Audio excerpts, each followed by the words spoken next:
ये कहानी सिर्फ पैसों की नहीं है। नहीं, ये कहानी है उस एहसास की जब हर सुबह आंख तो खुलती है, लेकिन एक भारी बोझ के साथ, कर्ज का बोझ। ये लड़ाई असल में है अपनी हिम्मत, अपनी डिग्निटी वापस पाने की।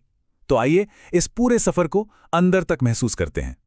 पता है, इस पूरी लड़ाई का जो निचोड़ है वो बस इसी एक लाइन में है। ज्यादा कमाने से भी वो सुकून नहीं मिलता जो अपना पहला कर्ज चुकाने से मिलता है, भले ही वो सबसे छोटा वाला ही क्यों ना हो। ये पैसों की जीत नहीं है, ये है दिमाग की जीत, एक साइकोलॉजिकल विन। तो इस सफर का सबसे पहला कदम, और शायद सबसे मुश्किल कदम भी, क्या था? वो था हर एक लोन को, एक एक रुपए के हिसाब को कागज पर उतारना। मतलब अपने ही बनाए जाल की सच्चाई को अपनी आंखों से देखना। और जब वो हिसाब लिखा गया ना, तो ये तस्वीर सामने आई। एक बाइक लोन था, ठीक है, एक पर्सनल लोन, चलो ये भी ठीक, और फिर ये 2 क्रेडिट कार्ड्स। लेकिन असली खौफ इन अमाउंट्स में नहीं था। असली डर तो इनकी ब्याज दरों में छिपा था।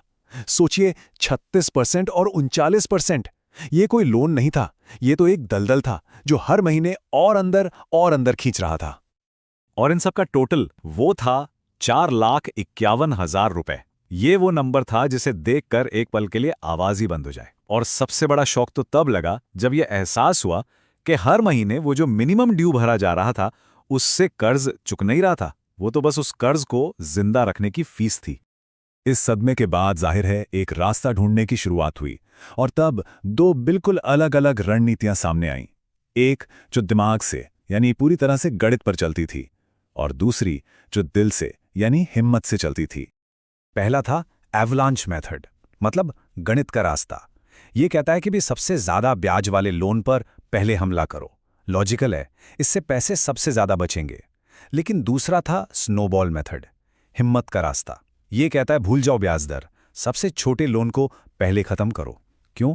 क्योंकि इससे ना एक छोटी सी जीत मिलती है, एक क्विक विन जो आगे की लंबी लड़ाई के लिए हौसला देती है। और यहीं पर इस कहानी का सबसे बड़ा टर्निंग पॉइंट आता है। एहसास ये हुआ कि मेरी प्रॉब्लम मैथ्स नहीं थी, मेरी प्रॉब्लम थी हिम्मत। बात गणित समझने की थी ही नहीं, बात थी हिम्मत जुटाने की। जब सामने इतना बड़ा पहाड़ जैसा कर्ज हो तो लड़ने का हौसला कहां से आएगा? अगर सीधे सबसे बड़े वाले लोन से भिड़ जाते तो शायद कुछ ही महीनों में हिम्मत पूरी तरह जवाब दे जाती। इसीलिए फैसला हुआ स्नोबॉल मेथड अपनाने का, और टारगेट बनाया गया सबसे छोटे लोन को, क्रेडिट कार्ड 2 के, वो 41,000 रुपए। प्लान ये था कि हर महीने की ईएमआई तो जाएगी ही, उसके ऊपर 5,000 रुपए और डाले जाएंगे। चाहे कुछ भी हो जाए, ये 5,000 तो देनी ही है। अगले 4 महीने सच में एक तपस्या जैसे थे। हर फालतू खर्चे पे फुल स्टॉप लगा दिया गया, और धीरे धीरे नतीजा दिखने लगा। हर महीने बैलेंस कम हो रहा था। सालों में पहली बार ऐसा लगा कि कंट्रोल वापस आ रहा है। और फिर चौथे महीने के आखिर में वो कर्ज खत्म हो गया। 0, स्क्रीन पर लिखा था 0। ये सिर्फ एक नंबर नहीं था, ये आजादी का पहला स्वाद था। सोचिए, पहली बार अपने किसी लोन अकाउंट के आगे 0 लिखा देखना। यह एक ऐसी जीत थी जिसे शायद शब्दों में बताया ही नहीं जा सकता। और उस एक जीत ने ना अंदर से सब कुछ बदल दिया। एक यकीन जागा कि अगर एक हो सकता है तो सब हो सकता है। अगर एक कर्ज को खत्म किया जा सकता है तो बाकियों को भी किया जा सकता है। वो जो मोमेंटम चाहिए था, वो जो हौसला चाहिए था, वो अब मिल चुका था। पर कहते हैं ना, जिंदगी आपके प्लान्स को सबसे ज्यादा तभी परखती है जब आपको लगने लगता है कि अब सब कुछ ठीक चल रहा है। और वही हुआ। अचानक एक ऐसी इमरजेंसी आन पड़ी जिसका दूर दूर तक कोई अंदाजा नहीं था। परिवार में एक मेडिकल इमरजेंसी आ गई, और जरूरत थी करीब करीब 60,000 रुपयों की।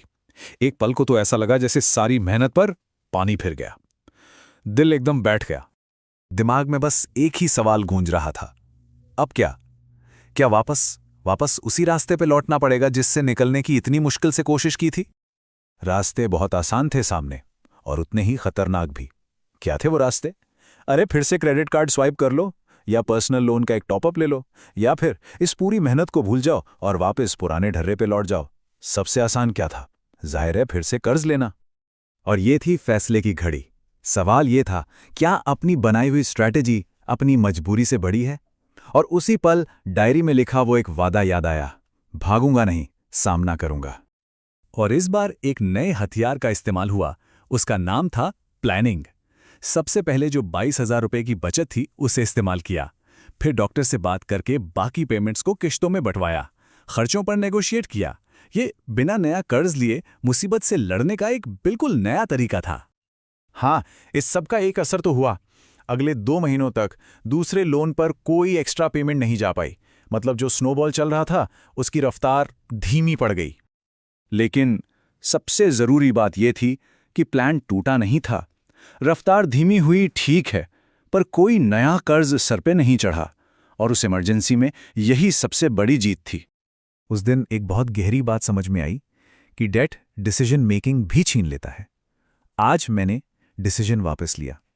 मतलब कर्ज आपसे सिर्फ पैसे नहीं छीनता, वो आपसे अपनी जिंदगी के फैसले लेने का हक भी छीन लेता है।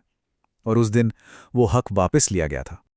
और जैसे ही वो मुश्किल दौर खत्म हुआ, प्लान वापस पटरी पर आ गया। एक्स्ट्रा पेमेंट्स फिर से शुरू हो गईं, और जो दूसरा क्रेडिट कार्ड था उसका बैलेंस भी नीचे आने लगा। ये इस बात का सबसे बड़ा सबूत था कि एक मजबूत प्लान वो नहीं होता जो कभी टूटे ही नहीं, बल्कि वो होता है जो एक झटका खाने के बाद वापस खड़ा हो सके। तो पैसों पर तो काबू पा लिया गया, एक जंग जीत ली गई। लेकिन जब पैसा काबू में आ जाता है ना, तब एक नई जंग शुरू होती है। समाज का दबाव, लोगों की राय, इन सबको कैसे काबू में किया जाए, ये अगली लड़ाई है। और शायद ये पैसों वाली लड़ाई